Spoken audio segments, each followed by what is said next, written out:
10 minute का dictation है, 100 शब्द प्रति मिनट। Ready, start. श्रीमान, यह प्रसन्नता की बात है कि सरकार ने नौकरशाही के ऊपर भी ध्यान देने का वादा किया है और यह महसूस किया है कि देश की प्रगति के मार्ग में और देश में समाजवाद लाने के मार्ग में जो नौकरशाही बाधक है उसको ठीक करना होगा।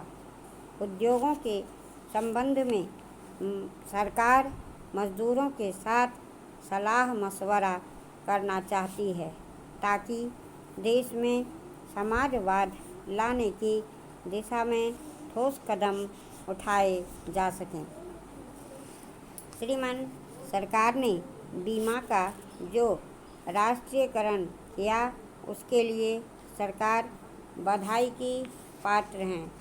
इससे उद्योगों को पूंजी लगाने के लिए वित्तीय संस्थाओं से पर्याप्त मात्रा में ऋण की सुविधाएं मिली हैं और निकट भविष्य में तीव्र गति के साथ सभी क्षेत्रों में पर्याप्त प्रगति हो सकेगी। महोदय, सरकार ने गंदी बस्तियों के सुधार के लिए और बच्चों के पोषण के लिए जो योजनाएं बनाई हैं वे देश की उन्नति के लिए सहायक सिद्ध होंगी।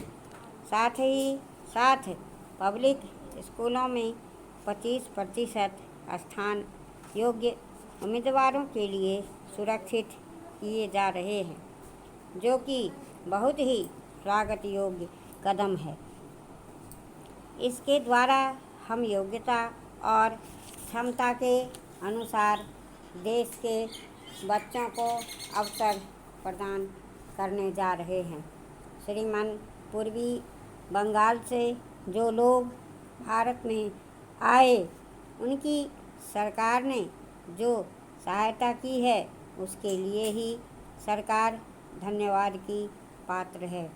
लेकिन मैं यह ज़रूर कहना चाहता हूँ कि देश की आर्थिक स्थिति को देखते हुए यह बहुत ही ज़रूरी है कि इस बात की व्यवस्था की जाए कि वे लोग इज्जत के साथ अपने घरों को वापस चले जाएं, जैसा कि बजट में संकेत किया भी गया है। हमारा देश कृषि प्रधान देश है, जहां करीब 80% लोग किसी न किसी रूप में खेती बाड़ी से अपना निर्वाह करते हैं। यदि आप एक किसान के जीवन पर दृष्टि डालें तो आप यह देखेंगे कि उसका खेत बड़ा हो या छोटा और वह उसका परिवार साल भर दूसरे रोजगार की खोज में बराबर खेती के काम में व्यस्त नहीं रह सकता। उसे काफ़ी समय बेकार रहना होता है। दूसरे रोजगार की खोज में वह अपना घर छोड़कर नहीं जा सकता, क्योंकि खेती के काम में कभी कभी निरीक्षण की आवश्यकता होती है। यदि बेकारी का वह सब समय जब किसान व्यस्त नहीं होता खादी तैयार करने के काम में लगाया जाए तो देश भर की आवश्यकता के अनुसार खादी मिल सकती है।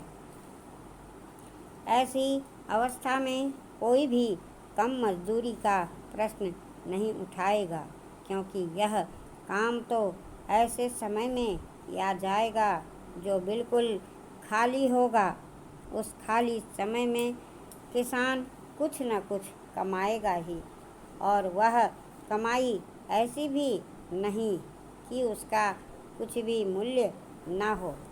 कम से कम वह अपने लिए तो इतना कपड़ा तैयार कर ही सकेगा जिससे उसको बाजार से ना खरीदना पड़े। मैं आपको अपने निजी अनुभव से बता सकता हूँ कि 1 घंटा प्रतिदिन काटने से हमें इतना कपड़ा मिल सकता है जितना कि एक औसत हिंदुस्तानी के लिए आवश्यक है। इस दृष्टि से देखा जाए तो सस्ते महंगे कपड़े का प्रश्न ही नहीं उठता, क्योंकि खादी खाली समय में किए गए श्रम से प्राप्त हो जाएगी। खादी के संबंध में यह एक तथ्य है। हम जानते हैं आदमी सदा काम नहीं करना चाहता, कभी कभी उसे खाली बैठे रहना ही अच्छा लगता है बहुत। परंतु इन सब कठिनाइयों के होते हुए भी मैं सोचता हूँ कि खादी का प्रचार और विस्तार असंभव नहीं है। अतीत में जब गांधी जी ने खादी आंदोलन आरंभ किया, उस समय हमारे देश के प्रशासन से कोई संबंध नहीं था और न ही हम सरकार से सहायता की अपेक्षा करते थे। फिर भी देश में एक ऐसा वर्ग था जो बराबर खादी का प्रचार करता रहा। वह वर्ग आजकल भी विद्यमान है। हम चाहते हैं कि जनता के अन्य वर्ग भी खादी अपनाएं और हमें प्रोत्साहन दें। मुझे प्रसन्नता है कि वित्त मंत्री महोदय ने हमें सरकारी सहायता देना स्वीकार कर लिया है। एक प्रश्न यह उठाया गया है कि महिलाओं की साड़ियाँ बहुत महंगी पड़ती है। मेरे विचार से यह प्रश्न प्रासंगिक नहीं है। मैं नहीं सोचता कि महिलाओं को दिन भर में इतना अधिक काम रहता है कि वे 1 घंटा काटने के लिए नहीं दे सकती। मान्यवर, मैंने अच्छी तरह से विचार करके यह निर्णय लिया है कि जो अभी हो रहा है वह सही है। इसके ऊपर आप गंभीरता से विचार करें। आपका भला किस बात में है? जिस बात पर आज विवाद हो रहा है उसका आम जनता से कोई मतलब नहीं है। यह लड़ाई किसी खास वर्ग के लोगों के द्वारा लड़ी जा रही है। इससे किसी खास वर्ग का भला होने वाला है। इसके बाद भी आप जिस बात को स्वीकार करने को कह रहे हैं वह हमें स्वीकार है। मैं इस मामले की गहराई में जाना नहीं चाहता, फिर भी आपके ना चाहने के बाद जिस रूप में इसे यहाँ प्रस्तुत किया गया है उसी रूप में मैं इसे पढ़कर सुनाना चाहता हूँ। नेताजी कह रहे थे, हमें उन लोगों से कोई मतलब नहीं है जिन लोगों को इस देश में प्रेम है। हम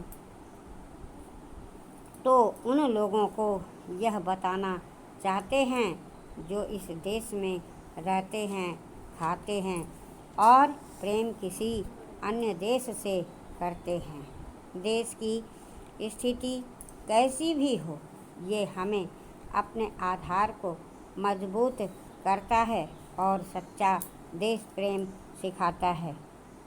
जो देश पर कुर्बानी देते हैं, देश पर अपना सर्वस्व लुटाते हैं, उन्हें आप देशद्रोही कहते हैं और जो देश में देश विरोधी गतिविधियां चलाते हैं उन्हें आप देशभक्त कहते हैं।